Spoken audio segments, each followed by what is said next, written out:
It wasn't a phishing email or a sketchy download. It was a trusted app. Over 3 million cameras in 535, 480 in the U.S. Most of them are over port 80.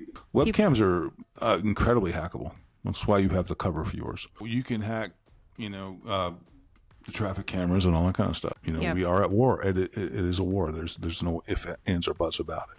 Welcome to Ciphered Reality from RITC Cybersecurity, where the real threats to the digital world come alive. This week, we're about to unravel the latest threats, expose daring hacks and dangers of the cyber world. On the docket today, pen-testing methodologies, along with some jaw-dropping headlines. On Ciphered Reality, we are unleashing cybersecurity tips and tricks that could be the difference between safety and disaster for you and your business. I'm Mike Rotundo, joined by my intrepid, effervescent co-host, Mari Cherry.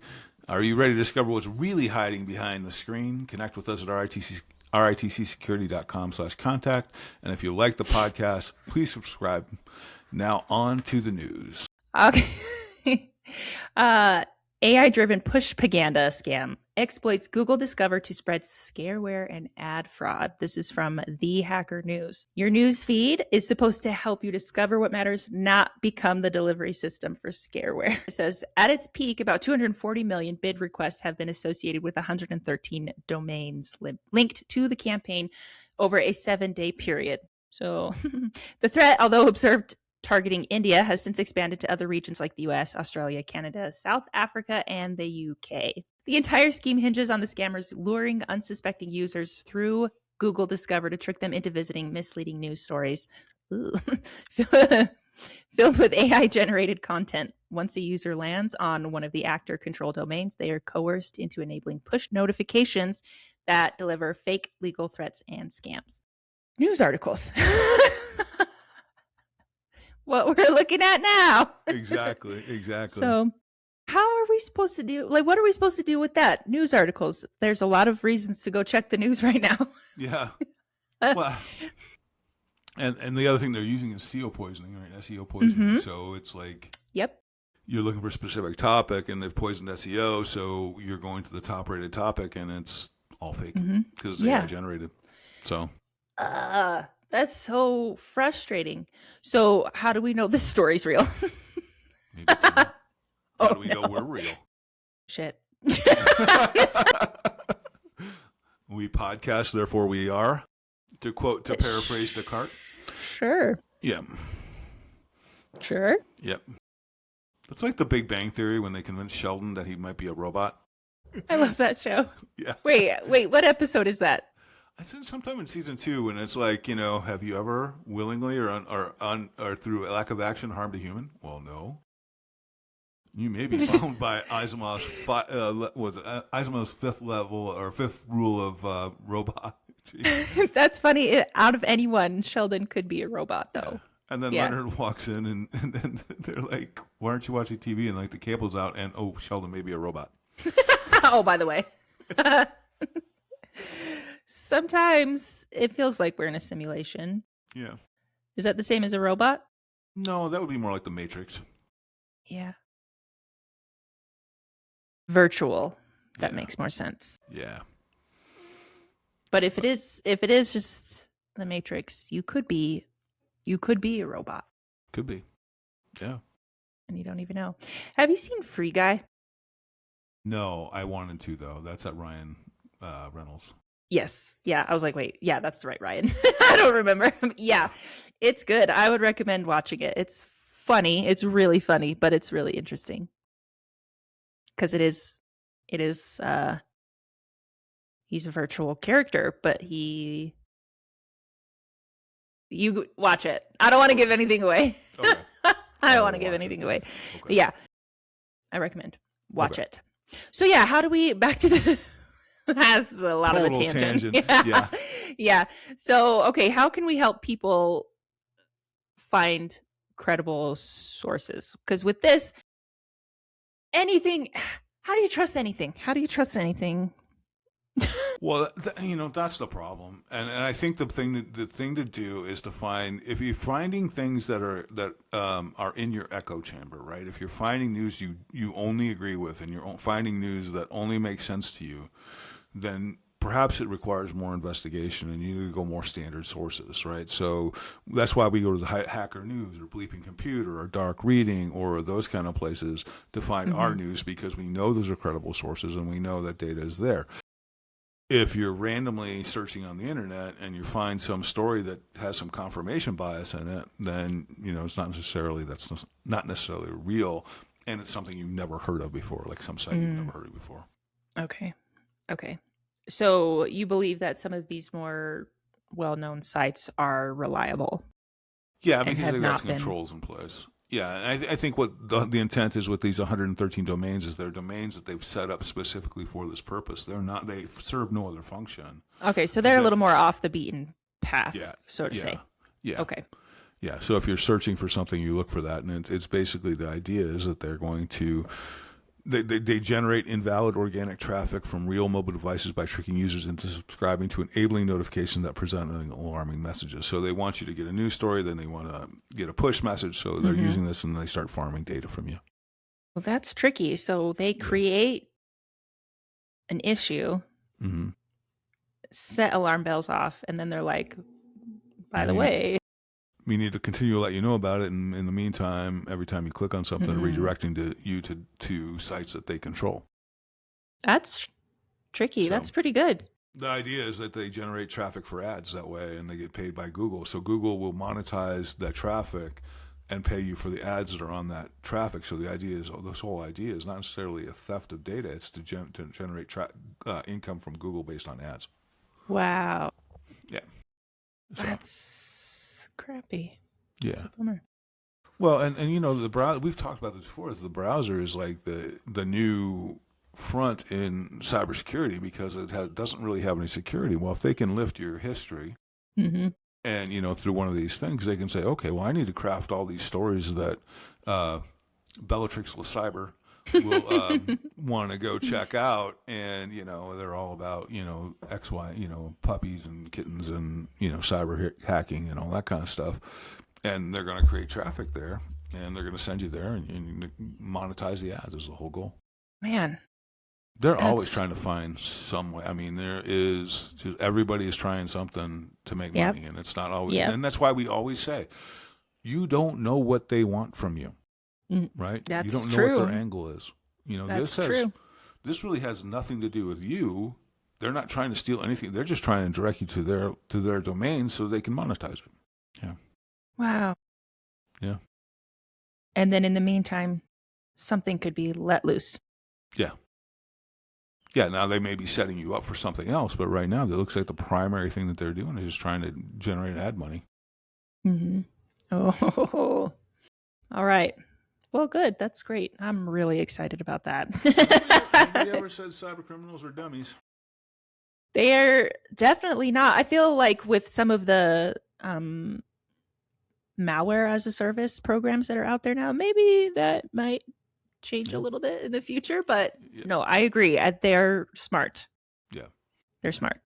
Oh yeah, the creators are definitely the smart ones. If you're just buying a RAS or right, service or whatever, and you're just firing it off, you're right script kiddie, and you're yeah. If you're just going out there and paying for something someone else created, I don't know about that, but that could get out of hand. But anyway, that's a whole other story.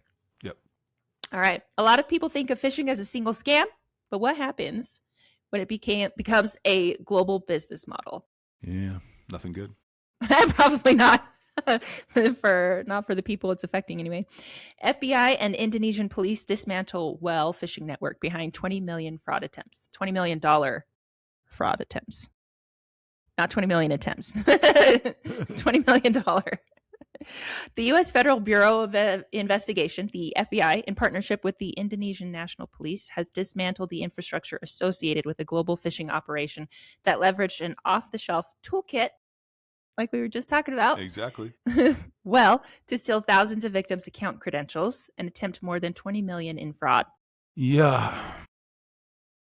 So the phishing kit allowed criminals to mimic legitimate login pages to deceive victims into handing over their credentials. So it was advertised for a fee of $500, so they could go buy this for $500. Yeah. Well, I mean, if you're going to make a couple million. Yeah. No, it's worth the investment. Right. What's $500? Yeah. So yeah, that's not great. So going back to those malware as a service programs, here you go. You can go pick one up for $500. Yep. Yikes. I wonder how many of those they sold. Yeah. And then how many of them have been reverse engineered and updated and improved? And I also wonder if some of them are kind of like a scheme in themselves. Probably. You know, like There's how no many of them honor don't among actually thieves. work? Yeah. Although, we talked about the reviews on the dark web, and if they don't work, then those reviews are going to be out there and going to be like, don't buy this garbage, Yeah, but if they can make enough sales and then just disappear. The other problem is in that world, you don't really want to be nefarious to the other criminals. It's kind of like it's a good way to wind up, You don't think they could do it under an alias? It's entirely possible. But sell some good ones. Yeah. Gain some credibility, and then just blast it. They could. For a bunch of people. They could. It enabled its customers to deploy bogus websites that mimic their legitimate counterparts, masquerading as trusted login portals to harvest credentials. So there's been a lot of mimicry going on lately. It seems like that's very popular right now. Well, AI is making it easier to do. Yeah. Yeah. Yeah. I think that's part of the reason. So, yeah. I like what the guy said. This wasn't just phishing, it was full service cybercrime platform. Yes. So, I mean, there's a lot that can be done. 500 threat actors allowed them to purchase access to the Well Phishing Panel Phishing Kit alongside other cybercrime tools for business email compromise. And there's a whole plan behind this, is the BECs. So they're trying to, well, actually, what I find is interesting is the business has morphed into, or the industry has morphed into a full service hacking company versus, we can do this one thing well. But the marketplaces are what's getting dangerous, because you got some guys that specialize in just making this stuff, and I think they have a certain amount of, if they're not using it, all they're doing is creating a tool, and what people do with it is people do with it. And I think they have a certain amount of ability to be not guilty, I guess. I don't know. I guess it could be used for that. Yep. Is there another way around that, though? What else would it be used for? Well, that. I mean, you could say I'm using it for test environments to mimic my production pages. You can use it for, that kind of stuff. So. Okay. So. Okay. Yeah. So, but I mean, it's one of those things where we know you're doing bad, you're doing bad, but we can't prove unequivocally that you're doing bad. And then, the other thing is that jurisdictionally, wherever these people are may not have the same laws the U.S. does. And that's the big problem with cybercrime, right? I mean, they can take down the infrastructure working with the Indonesians, but the Americans alone couldn't do it on that, because you have to have that local law enforcement available. Wow. Yeah. That's messy. No wonder it's such a mess. Yeah, I mean, there's no national agreed upon, or globally agreed upon cybercrime statutes. There really isn't. Which is why when you have critical data, you want it stored in the U.S. You don't want it stored in, Bangladesh or Kazakhstan or whatever. You want it stored in the U.S. Because who knows what those laws are. Exactly. Yeah. The government may decide that it's okay to come take this data. And then what do you can't do anything about it. Yeah, right. Wow. Okay. So all of these AI apps, that data is stored somewhere else. Yeah. Like if you were to install a local AI tool and then have it post a website, and you give it godlike access to your computer, and then it just, it does these great pictures and brochures, and it takes all of your information and stores it wherever. Yeah, and your privacy policies in Mandarin. You're subject to those laws. Yep. Or lack of. Yeah. Yeah. Darn it. Yeah. Oh, I know we've talked about this before, but I feel like it's hitting a little different today. Yeah. Yeah. All right. Yeah. Well, do you have any more to say about that one?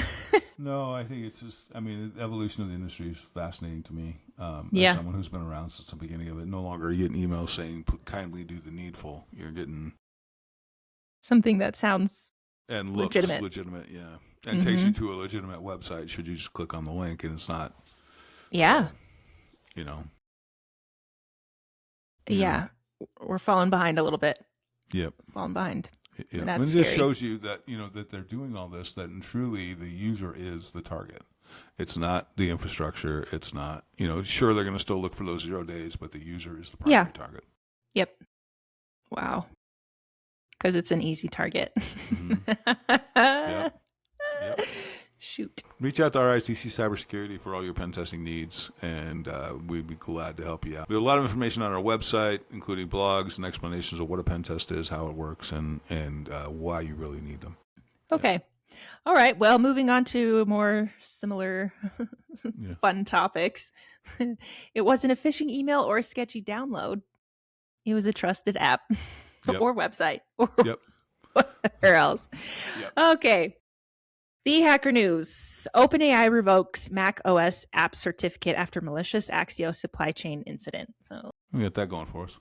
Yeah. The attack enabled the threat actors to hijack the package maintainer's NPM account to push 2 poisonous versions that came embedded with a malicious dependency named Plain Crypto JS, which deployed a cross-platform backdoor called Wave Shaper to Point V2 to infect Windows, Mac OS, and Linux systems. Despite finding no evidence of data exfiltration, OpenAI said it's treating the certificate as compromised and that it's revoking and rotating it. As a result, older versions of all its Mac OS desktop apps will no longer receive updates or support starting May 8th, 2026. Yeah. But wait, there's more. Yeah. So this also means the apps signed with the previous certificate will be blocked by macOS security protections by default. So they just can't access them anymore. Am I understanding that? Okay. Yeah. Preventing them from being downloaded or launched. The earliest releases signed with their updated certificate are listed below. So that there's ChatGPT, Codex, Codex CLI, and Atlas. So what are they gaining when they do things like this? So the whole thing about poisonous supply chain is if they can get in there, then they can start pushing malicious code and get it in there. So that's the whole idea, is you poison what looks like a legitimate update or download with malicious code in the back end so they can do whatever to you. On these trusted apps. Yep. 100%. Great. So that is the whole intent. Well, I like the last line. Google has warned that hundreds of thousands of stolen secrets could potentially be circulating as a result of the Axios and Trivia breaches, fueling more software supply chain attacks. SaaS environment compromises ransomware and extortion events and cryptocurrency theft over the near term. Yay! Yeah. That's real great. Yeah. That's real great. Yep. Yeah, what do you call that? It's what fatigue? Breach fatigue. Breach fatigue. Gosh. Yeah. Yep. It's too much. Yep. Too much. Professional paranoia. Yeah. But if they really are after you, then are you really paranoid? Well, that's a great question, isn't it? Yeah. So how do you know? Oh man. Okay. So what is the difference between manual and automated pen testing? So manual pen testing, actually, it's the level of human intervention. I mean, so a manual pen test is actually a misnomer because you're always going to use some kind of tool. You're going to use a tool for reconnaissance. You're going to use a tool for certain types of breaches, certain type of exploits.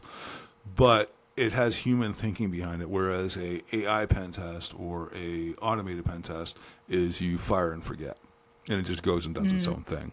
Now, both of them have our merits, and we provide both of those as a service. But it's just I find the human ones to be more in depth because they can pivot more easily, and I think there's a little less risk with a human running it than an automated tool running it if you're going to get really in depth and allow it some autonomy. Yeah, and they can kind of think outside the box as opposed to a program. Yeah. it's going to stay in its parameters of what it's looking for, where it's going. Right. Yeah. And the AI is just a probability machine, so it's all. Yeah. So an actual human pen tester can think more like a criminal. Yep. if Exactly. You will. Exactly. You know. And it what? I was going to say, and humans have learned things that computers don't necessarily know. Right. Yeah. I mean, you could program one for specific things, but there's a lot of different variables and situations that could come up that you weren't initially prepared for, and your program might not be ready for that particular scenario. Mm-hmm. And if you have a human pen tester, they can be like, wait a second. my programming's bigger than this. Exactly. This doesn't seem right. Yeah. This is way outside the box, as you mentioned, because it's, that's the problem, is that the AI is working in specific parameters. Right. So, right. Which can be good. It can be helpful. Yeah. And it's like, if you have this vulnerability, then what's this? And if this parameter is there, then what is this? And then this is most likely the answer. This is most likely the answer. Or the human being may be like, I realize that's the most likely answer, but we're going to try this over here that has like a 5% chance. And there it is. Yeah. Yeah. Might as well try. Yep. I agree. This goes back to, the basic Kali Linux book that I read 12, 13 years ago. Right. And it's just a way of doing it. So what the standards are: pre-engagement interactions, intelligence gathering, threat modeling, vulnerability analysis, exploitation, post-exploitation, and reporting. Yeah. Which is pretty standard though. Right? Yeah. There's nothing to deviate. There's nothing earth-shattering here. It's just it's basically. That's just what they decided to call the right. regular standard. That's like, Threat Hunter. And Threat Hunter is really just an internal pen tester who's going to test pre-test applications in your environment. But now Threat Hunter sounds much more cool than internal pen tester. Sure it does. Yeah. Sure it does. So. Okay. And then I have OWASP, and that's it focuses on web application. Right. Can we dive into that a little bit more? Bug that will sting you. Oh, it's not? No. Mm-mm. Okay. I'm not a huge fan. I think they look cool. Open Worldwide Application Security Project. The open source foundation for application security for the main website. Or for websites. So. Yeah. Okay. So, but no, I mean, OWASP has a lot of cool tools like the OWASP Dojo and OWASP Zap and all that kind of stuff. Zap is a tool and for testing code prior to it being live, and then the Dojo, which is training. But I remember using like one of the original forms of OWASP, and we were able to literally stop frame of code and insert our own parameters into things on websites, and it was one of those tests that we did when we were doing our CEH class, the first CEH class. It tells you how old this is. And you could actually change the price of things on Amazon if you wanted to. Oh, I remember you talking about this before. Mm-hmm. That's funny. Or on different websites, you could literally, because you can get into the code, you can just change the price. That's crazy. Yeah. But you can't do that anymore. I'm pretty sure that they figured that one out. Probably. Probably. I hope. That's funny. Okay, and I was going to ask you about this too. It says NIST, more formal and compliance driven. Explain to me how the NIST framework and pen testing work together. There is a NIST standard for pen testing. Okay. So they've actually written one. So it's the same as the NIST frameworks for cybersecurity, but there's actually a standard for pen testing. Specifically for pen testing. And I'm sure we've talked about it, and I just don't remember. Yeah, there's a specific NIST methodology, and a lot of times we used to get, we don't get asked that very much, but what is your methodology for pen testing? And you can say OWASP or NIST, or it's a combination of the two, or it's a proprietary blend of, OWASP, NIST, PTES, and that's our way of doing things. So really it comes down to the same basic principles, though. It's you're identifying your target, you're doing intelligence gathering, then you're going to do your reconnaissance, and then you're going to do your exploitation, then it's post-exploitation, what you can do, and then it's reporting. And so those are the 5 key. They're always going to be that way. Oh, okay. So. And then I saw also OSSTMM, Open Source Security Testing Methodology Manual. Yeah. Is that ever used? Yeah, I mean, again, but if you distill these things down, they have the same basic principles, all of them. So, but it's just different methodologies. It's like NIST CSF versus CIS versus COBIT versus, whatever, ISO.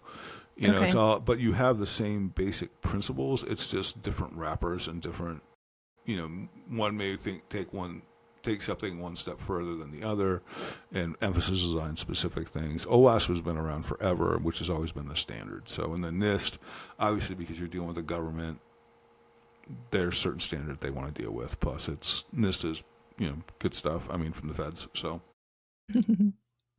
okay, all right. Anything else you have to add about these standards or frameworks that are used? No, other than if you're going to get a pen test, it is a very fair question to ask what the methodology is that you use to get an idea where the pen tester is coming from. Okay. Yeah, that's not something that was really on my radar before. Yeah. So what would you suggest? What would you recommend if someone is just like, I don't know where to start. I don't know what I'm doing. I was told, I need to get a pen test because of, they're providing services for someone else and they're wanting, their clients are saying, hey, do you have this? Can you prove that you've taken care of these things? Yeah. So the question first would be, what do you need pen tested and why? And then what are we trying to prove and what are you trying to disprove? And then the question is, well, what's the target and how do, and is it a web app? What kind of data is behind it, and getting all that, intel behind it and understanding what the target looks like. But the justification for it is, you want to be sure it's going to help. Having a pen test is going to help you win business. Having a pen test is going to help you prove your security to any clients that are out there. It's also going to reduce your insurance rates probably. If you don't have pen tests, they may jack you up depending on what you do. But, you need to have a pen test because you need to have a pen test. You don't want a pen test that just checks a box. And unfortunately, there are a lot of pen tests out there that aren't even like the AI automated pen tests. They're just literally robust scans that people are passing off as a pen test. And that's the really dangerous ones. Mm-hmm. And, security is not a just check the box thing. You actually need to do it. Yeah. Okay. So what is the difference when it's done right and done wrong? Can you give us a couple examples? Yeah. The perfect wrong is when they do an automated pen test that's really a robust scan and they spit you out a report that's computer generated with no true human insight into it.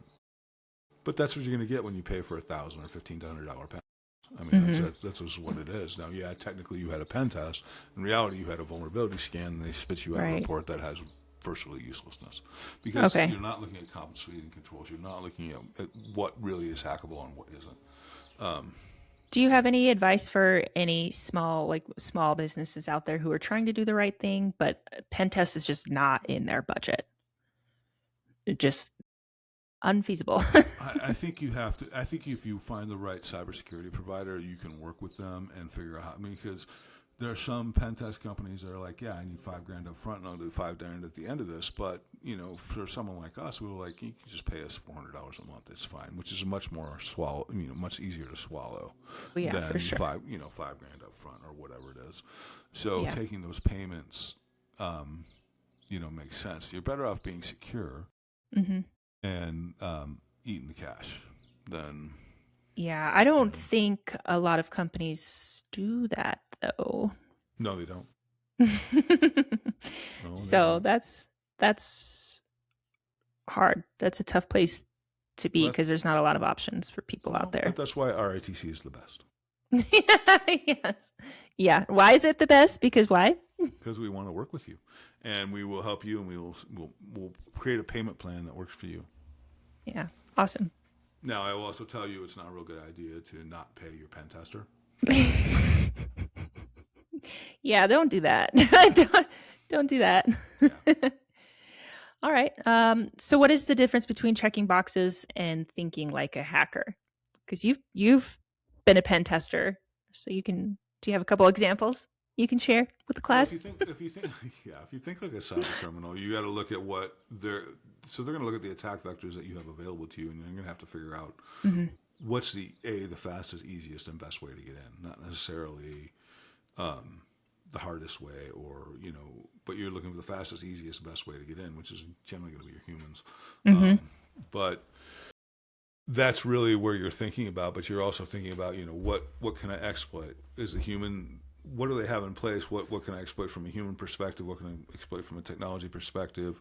What is true value that this company has, and why would I want to exploit it? So, how am I going to get around this application? What do I really need to get from it? So that's the whole idea behind thinking like a cyber criminal, is you have to kind of get in their skull and go, okay, I would be willing to do this, where, just the checkbox is, here's your robust scan, or I'm going to go ahead and run, Metasploit against your firewall 5 times, and if I can't hack, then I can't hack, kind of thing. Is there a typical, I guess it depends on different variables, who it is, what they're wanting, but is there a typical place that you normally start with pen testing? You always start with reconnaissance to see if you can identify any weaknesses.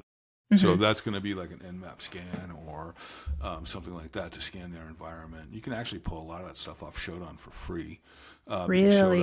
Shodan's continually scanning, but you just run Nmap or something against the environment, and then you can see where the vulnerabilities are and what you can exploit. Anyone can get that information? Mm-hmm. For free? Yeah. Yeah, I mean, you're technically not supposed to scan other people's environments. That theoretically it's against the law, but no one ever enforces. But if you're a cyber criminal anyway. Yeah, what do you care? Right, and you can get this for free? Mm-hmm. You can download Nmap anytime you want. But all it is a scan, right? And there's a bunch of controls and switches in it that you just have to put, you check them to see what you got, see what's out there. Then you identify a target and you get the report, pull the data out. That seems way too easy. I'm sorry. Anyone can just go pull a scan. Sure, technically illegal, but anyone for free. Yeah. Of your environment. Yeah. And they can see where the weaknesses are. Yeah. Oh my gosh. Yeah.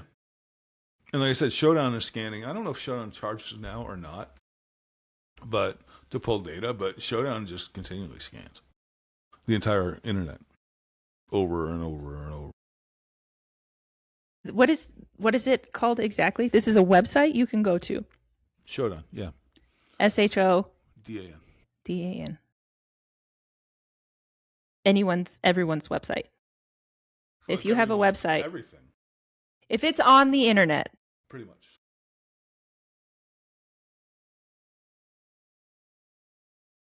I feel like this should be talked about more. Search engine for the Internet of Everything. Shodan is the world's first search engine for internet-connected devices. Discover how internet intelligence can help you make better decisions. Yep. Monitor network exposure, internet intelligence, beyond the web, network monitoring made easy. Okay, I think we need to do an episode just on that. Okay. Oh my gosh. Comprehensive IP enrichment across the internet. You just put in a random IP, it'll tell you all your data about it and tell you everything you want. So you do have to have an IP address. Yeah, and it looks like you have to sign up for it now. But everything on the internet has an IP address. Right. I mean, that's how they find like all the routers that aren't patched. That's how they find all the Microsoft servers that aren't patched. They're just continually scanning and they're finding all this stuff. Real quick. So in Shodan, you can put in a query, and one of the most popular queries is camera, and it'll show you. It has over 3 million cameras in 535, 480 in the U.S. Most of them are over port 80. It'll tell you about the top organizations that are made, like Korea Telecom, Vietnam Post and Telecommunications Group, top products, Nginx, Apache HTTP, top operating systems. Yeah. If you know how to use Shodan, you can be really dangerous. Or at least it'll help you find targets. You can browse images. You have to log in for that. But yeah, you can probably see images from cameras as well. So you have to pay for an account. You have to sign up for an account, yeah. It didn't used to be that way, but yeah. So it literally is continually scanning. So you could put in router. You could put in whatever. Oh my gosh. Cameras, though? Those are... Cameras. That... Mm-hmm. Webcams are incredibly hackable. That's why you have the cover for yours. No, I'm just kidding. Yeah. So, yeah. Okay. Just on computers? No, you can hack, the traffic cameras and all that kind of stuff. What about that's phones? How Yep. Cell phones? Yeah. That could be on this website. Mm-hmm. Yep. That's why I have a black cover over my camera. How can you know if you're not on that, or if your camera isn't? Well, I mean, they have to compromise it, right? So they have to compromise it in some way. All they're saying is there's a camera at this IP address, and they're just giving you a target. So you have to be compromised for it to be exploitable. But there are certain cameras that are more exploitable than others. Traffic cams are notoriously easy to hack. Webcams are notoriously easy to hack. Camera on an iPhone is going to be hard to hack. Okay. I feel a little better about that. Yeah. Okay. Yeah. I'm just thinking about how many children have cell phones. Okay. Yeah, no, I got it. I mean, plenty have computers too, but definitely more common for kids to have a... Yeah, webcams are not safe things. Not at all. If they're properly secured, but I mean, when I'm not using mine, like after our meetings are done for the day, I unplug it and put the cover on it. And, so it's not even usable at that point. So, I mean, there's no way to do it. I unplug my microphones. I unplug everything because there's no reason for it to be on. Mm-hmm. So, but yeah, they continually scan that stuff. Anything that's got an IP can come up. So. Wow, I feel really, really good about that. You feel secure, don't you? Oh, man. Is that one of those things of, Mike, I could have lived a long time without knowing? I'm glad I know. Okay. I would prefer to know, but it's definitely gonna bother me. It's definitely gonna bother me. I feel like more people should know about that, though. Oh, 100%. I think that's something that definitely needs to be mainstream knowledge. Yeah, but some people would just rather be ignorant. Well, that's definitely true. Ignorance is bliss.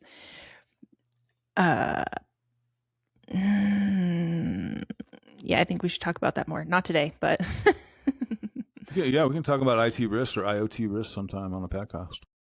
Yeah. Okay. And we can actually just go, put some queries in the showdown and see what we can come up with. Yeah, we should do that. So. My gosh. Okay. So, important safety note, don't take your camera into the shower with you. Leave it outside the bathroom, stuff like that. Oh my gosh. Put your phone face down at night in your bedroom. Okay. Okay. All right. Question. Are you too freaked out to finish the podcast? That is worrisome. But we should talk about it more. More people should know that for sure. Okay. Right. Tell your friends. Yep, for sure. Okay. Questions. God. Okay. We were having a good time.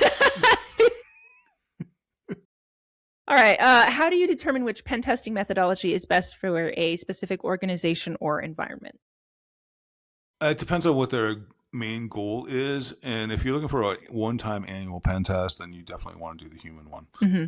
But if you are looking for, like, if you're a B2B software developer, sometimes the automated pen tests, the AI pen tests are the best because all you're doing, you can run, 12 a year if you want to, one a month, at least of the services that we sell. So you can go ahead and run multiple and you're just testing incremental. If I'm doing release 1 in January, I want to do a pen test on that. And then in March, I'm going to do release 2. Well, all you're doing is looking at the differences to see what's broken. You're not trying to hack an environment. But I always recommend that a human pen test be the first pen test. And if you're only going to do one kind of pen test, then it'd be human. Agreed. Okay. Yeah. What are the main phases of standard pen testing methodology and why is each phase important? So for a black hat, it's going to be recon, and then it's going to be exploitation and post-exploitation. Those are your three main things. Intelligence gathering, recon, whatever you want to call it. If you are doing this for a company, you're going to identify scope, and then you're going to do your vulnerability scanning or recon, and then you're going to go ahead and try and exploit and post-exploit and then reporting. Okay. So, how does the chosen pen testing methodology impact the depth and accuracy of findings? the human pen test is always going to be more in depth because you're going to have a more broad scale, and a lot of the automated pen tests are not effective at like web application testing, where they can test code and networks. They're not going to be able to interact as a human would in trying to exploit like an authentication mechanism. Okay. So, all right. There's different kind of testings that the humans need. I mean, you have physical pen testing too that can be done. That has to be done by a human.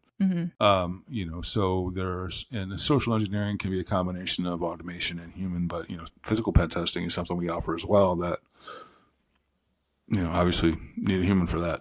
Yeah. Because if a robot shows up at your door and tries to get in, you're going to be like, "Well, wait a second, robot." Till they're cyborgs, I think we're okay. Yeah, I watched a movie about that. Cyborgs. They looked human. Obviously, they were just humans in the movie. One of them, it was like Skynet.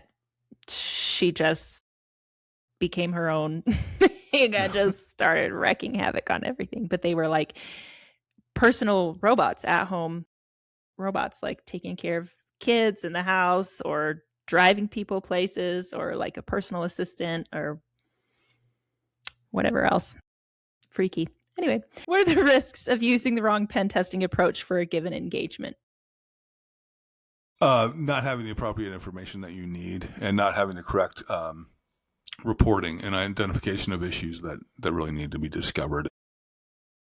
If you're just doing a check the box, I'm going to do an automated scan because all I really want to do is get a cheap automated report, spit out a report out of a scanning machine, then you're not going to. Yeah, that makes sense. Okay, how do real world constraints like time, budget, and scope affect how a methodology is applied? Time method? You mean just time frame kind of thing? Yeah, time. Okay. If you're in a rush, an automated pen test can be a good one. Now, a good automated pen test, not with human interaction on the back end, not, again, a robot scan. There are different classes of automated pen test. That is one thing to keep in mind, is that we have to be sure of what your true scope is. Additionally, so budget's a big one too. So I mean, if you need a $12,000 human pen test and you can only have $4,000, then you're going to have to go with an automated pen test, right? Or you're going to have to figure out a way to work with someone that will allow you to stretch those payments. Mm-hmm. So, which isn't typical. Yeah, and then time. There's sometimes when this will happen towards the end of the year. I have to have a pen test done by the end of the year. Well, I don't think that's going to happen. It's Thanksgiving, buddy. I don't want to get that scheduled for you. I need 2 weeks for the pen test. I need to, and then, oh, by the way, you have to sign this out, and you're going to probably want to argue with me about the price. Mm-hmm. And I'm not kicking it off on December 29th. No? So, no.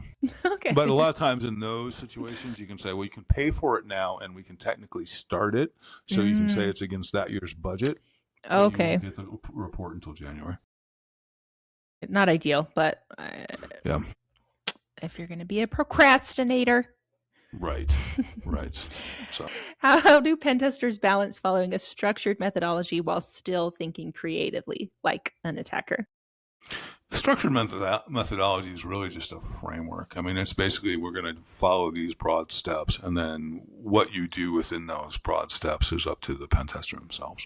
Okay, so it's kind of like they're following this guideline, this trail, and as long as they don't see anything they want to go check out, they'll just keep following this particular method. Okay. Yeah. All right. How are pen testing methodologies evolving to address modern threats like cloud environments and AI-driven attacks? That's actually a really good question, because for a long time it was all based on like terrestrial or on-prem networks and that sort of thing. So cloud has made it that much difference, especially things you got like elastic DNS, and you've got all the firewall stuff that AWS has, and so that methodology has had to change because you don't have the same target load or attack vectors that you did before. Right. you can't go ahead, and that makes even an internal pen test that much more difficult, because it used to be that you would put a box inside of an internal network and you would be able to do an internal pen test. Well, now with the cloud, that's an entirely different methodology, because you don't have the same kind of traditional network scope and you don't have the traditional network configuration. So it really has made a difference, and that could be a podcast in and of itself. Okay. Well, let's put a pin in that. Okay. Okay. Where do automated tools fit within a pen testing methodology, and where do they fall short? Automated tools are necessary in both human and automated pen tests, because you're going to go ahead and use that for the reconnaissance. You're going to go ahead and use that for some of your exploits. Where the human methodology comes into play is that the human brain and the creativity and the ability to change tactics in midstream, whereas a computer or automated is just going to keep running in that one direction. Okay. How do methodologies like OWASP or NIST guide the structure of a pen test? It is the guide. Yeah, it is basically the guide. So, yeah, I mean, but the OWASP is the top 10, which is the vulnerabilities you're going to be testing for, right? I mean, it's a methodology, but it's also the top 10 vulnerabilities out there for websites, whereas NIST is really just a methodology, like a framework. Okay. All right. And last one. Considering the current war, why are pen tests and vulnerability scans so important? I think based on our geopolitical issues right now, you have to think about our adversaries, the Iranians. They are very adept at cybersecurity, and they're very adept at hacking and social engineering and, generally making a mess. So you have to take that into account, that the threat level has increased by, it's gone from a level 1 to a level 5, and because the enemy is going to do whatever they can do. At this point, you have to be far more vigilant. You have to be far more aware of what your environment is capable of and where your exploits are. But it's not just pen testing that's necessary. It's also cybersecurity in general. You really need a checkup. You really need some training. You really need to have, the full suite done, because, you got to stay sharp. We are at war. It is a war. There's no ifs, ands, or buts about it. So. Ended on a heavy note. Oh, yeah. It's important. Yeah, it is. So, even though there's a ceasefire in the shooting, technically, it doesn't mean there's a ceasefire in the cyber world. Right. Whew. All right. Yeah. Good stuff. If you need help, where can they find us, Mike? RITCsecurity.com/contact is a great way to reach us. Obviously check out our website, and our there's a ton of blogs and posts on why do you need a pen test, what it benefits, how it works for you. So on that note, don't miss next week's episode of Ciphered Reality, where we unravel the stories you can't afford to ignore. Tune in next week for our month-end wrap-up, where we review the stories that might just change the way you see the digital world. Be sure to look for our videos on X, LinkedIn, Instagram, and Facebook. Connect with us at RITCsecurity.com/contact. And if you like the podcast, please subscribe. Remember, cybercrime is bad. Love RITC Cybersecurity. Thanks for listening to the Ciphered Reality Podcast. Say goodbye to the good folks, Mari. Goodbye. Bye.